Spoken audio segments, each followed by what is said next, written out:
Assalamualaikum warahmatullahi wabarakatuh. Salam sejahtera untuk kita semua. Permasalahan regulasi di Indonesia membutuhkan terobosan hukum, salah satunya melalui Omnibus Law.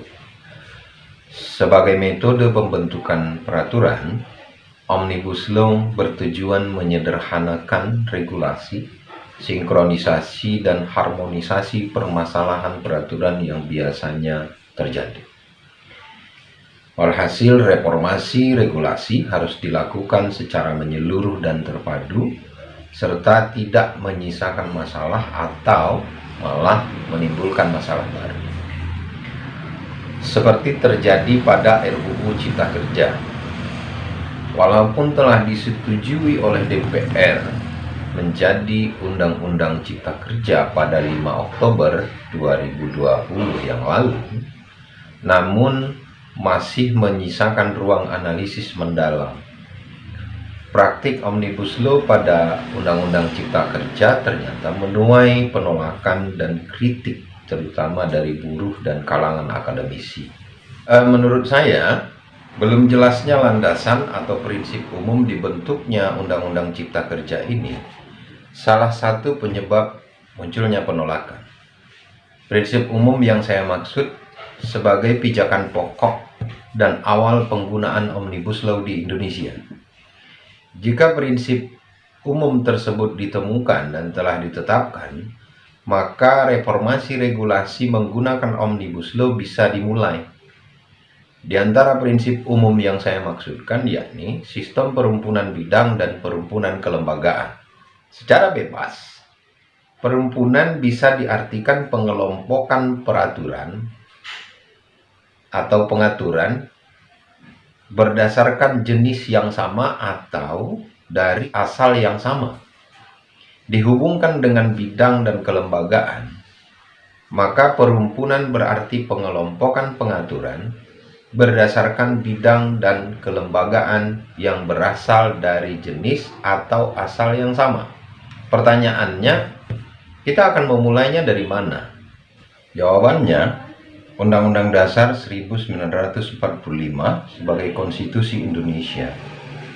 Undang-Undang Dasar 1945 sebagai konstitusi merupakan pedoman wajib dalam melakukan penataan kehidupan berhukum di Indonesia. Untuk menemukan rumpun-rumpun bidang dan kelembagaan, kita perlu menelusuri bab dan pasal-pasal dalam Undang-Undang Dasar 1945. Hasil inventarisir tersebut kemudian dikaji untuk menemukan rumpun yang akan dibuat dalam bentuk undang-undang. Nah, berdasarkan penelusuran dan kajian saya terkait dengan rumpun tersebut, maka saya menemukan dua perumpunan bidang dan perumpunan kelembagaan di dalam Undang-Undang Dasar 1945. Pertama, perumpunan bidang.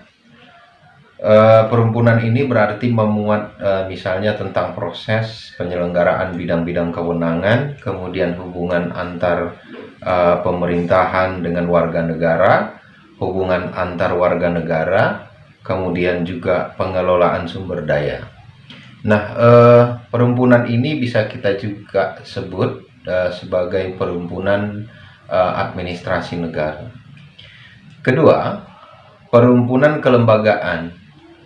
Ini berarti memuat kedudukan, struktur organisasi, jabatan-jabatan pemangku kewenangan, tugas pokok, dan fungsi. Nah, kedua rumpun di atas tidak dapat dipisahkan satu sama lain secara mutlak pada materi muatan setiap undang-undang yang akan dibentuk.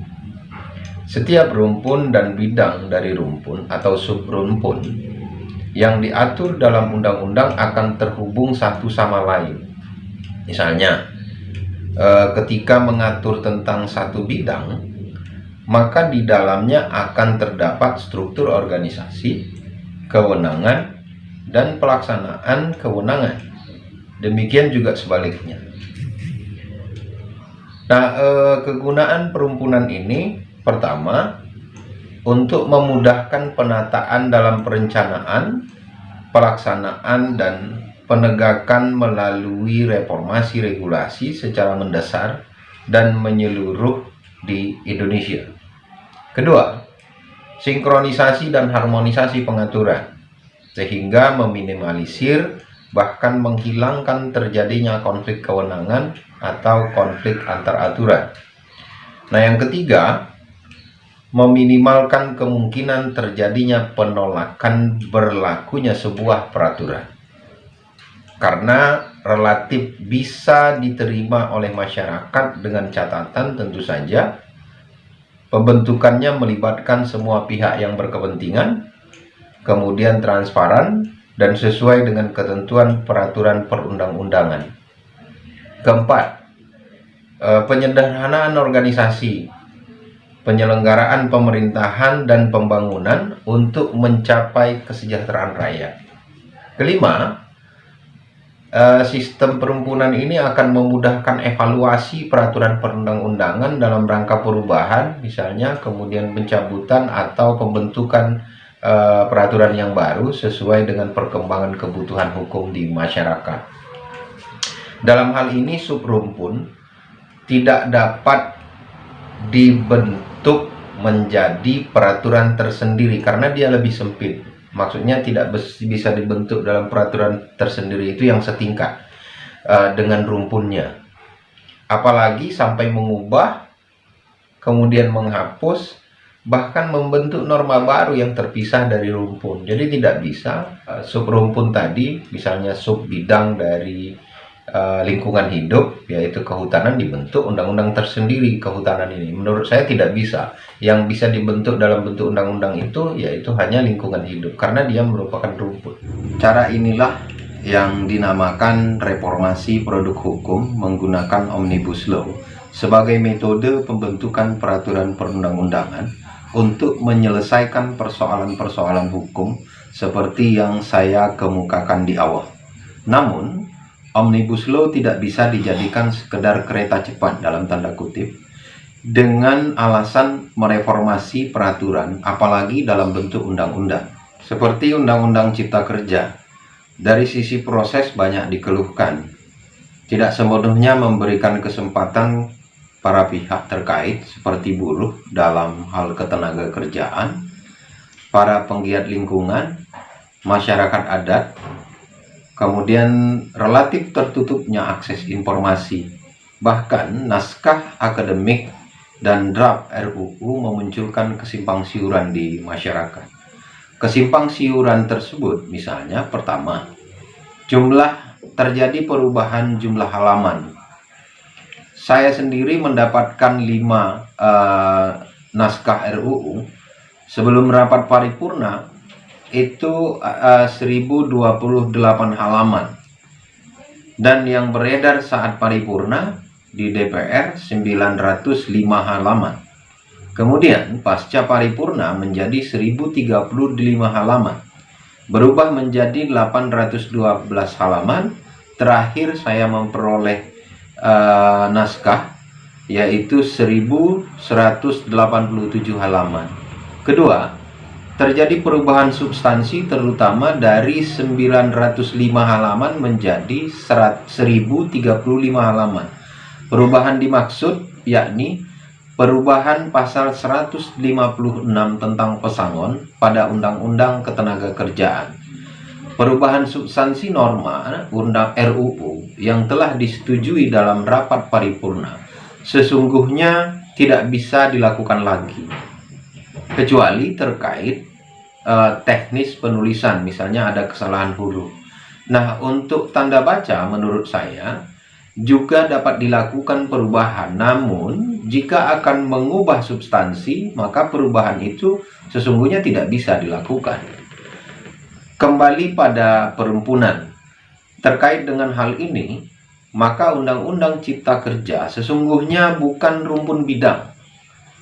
Jadi perlu saya tekankan bahwa sesungguhnya bukan rumpun bidang, namun bisa dikategorikan sebagai subrumpun dari bidang perekonomian nasional sebagaimana bab 15 Undang-Undang Dasar 1945 tentang Sistem Perekonomian Nasional dan Kesejahteraan Sosial. Seharusnya dibentuk RUU tentang Sistem Perekonomian Nasional dan Kesejahteraan Sosial. Kemudian Cipta Kerja dimasukkan di dalam RUU ini sebagai subrumpun yang akan diatur. Artinya, Cipta Kerja tidak bisa dijadikan judul sebuah undang-undang. Sekali lagi, Cipta Kerja tidak bisa dijadikan judul sebuah undang-undang karena dia merupakan subrumpun dari Sistem Perekonomian Nasional dan Kesejahteraan Sosial, rumpun lingkungan hidup yang diatur dalam Undang-Undang Nomor 32 Tahun 2009 tentang perlindungan dan pengelolaan lingkungan hidup. Norma-norma pokok dalam undang-undang ini sudah tidak ada karena telah diubah, diganti dan dihapus berdasarkan Undang-Undang Cipta Kerja. Kita bisa lihat terdapat 27 pasal yang diubah, 10 pasal dihapus dan ada 4 pasal baru yang disisipkan. Substansi undang-undang ini menjadi berpindah pada Undang-Undang Cipta Kerja. Sementara Undang-Undang 32 tahun 2009-nya sendiri itu dibiarkan tetap berlaku. Jadi seperti kerangkanya saja tinggal. Kalau bisa disebut misalnya dia tinggal seperti zombie. Undang-Undang Cipta Kerja juga memperlakukan hal yang sama terhadap undang-undang yang seharusnya menjadi subrumpun lingkungan hidup, yakni Undang-Undang Penataan Ruang, Undang-Undang Pertambangan, Undang-Undang Perkebunan, Undang-Undang Kehutanan, Undang-Undang Sumber Daya Air, Undang-Undang Perikanan, dan lain-lain. Alhasil, Undang-Undang Lingkungan Hidup sebagai rumpun yang seharusnya mengatur sub-sub rumpun bidang lingkungan hidup justru kehilangan mahkota norma oleh Undang-Undang Cipta Kerja. Seyogyanya, penggunaan Omnibus Law di Indonesia dilakukan dengan pembatasan pengaturan pada sub-sub rumpun bidang dan kelembagaan dalam satu undang-undang rumpun. Nah, menurut saya yang paling mendesak saat ini selain perlu dibentuk RUU tentang Sistem Perekonomian Nasional, kita juga perlu membentuk RUU tentang Sistem Kesehatan Nasional.